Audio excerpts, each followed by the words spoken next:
তো এই যে ইফতারটা ভাজা হয়ে গেছে, আর এখানে আমি শরবতটা বানিয়ে নিলাম। তো ফল কেটে নিলাম। তো এখন আমি ইফতারটা রেডি করবো।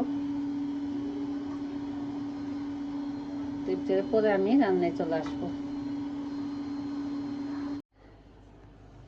প্রতিদিনের মতো ইফতার রেডি করলাম। আর এখানে যে ভাজা পোড়াটা করে নিয়ে আসছি, আর ফল কেটে নিয়েছি, এখানে যে ব্রেড ভেজে নিয়েছি। আর এটা প্রতিদিনের মতো ইফতারটা রেডি করলাম। তো কী কী ইফতারটা আপনার সাথে শেয়ার করলাম, এখানে দেখতে পাচ্ছেন।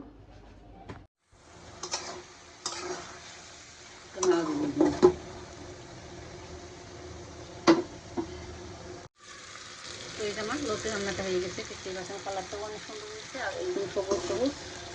তো আমি এখন নামিয়ে নেবো।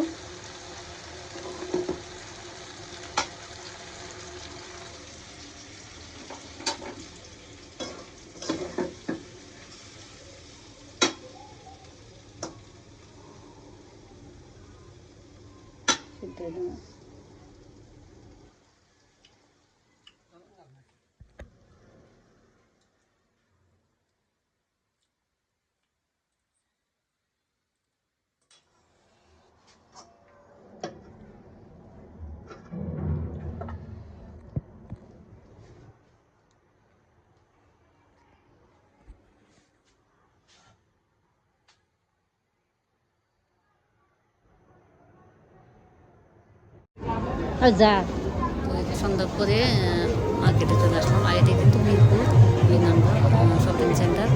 তো এখানে যে ছোটো ছেলের জন্য কেনাকাটা করতে আসছি। তো এখানে কিন্তু একটা কেনা হয়ে গেছে, ও শার্টটা কেনা হয়ে গেছে। আর এখন আমি যে পাঞ্জাবি দেখছি। তো আজকে কিন্তু ছোট ছেলের জন্যই শুধু কিনবো, বড় ছেলেরটা এখনও কেনা হয়নি। তো তো এই যে পাঞ্জাবিটা কিনে ফেললাম।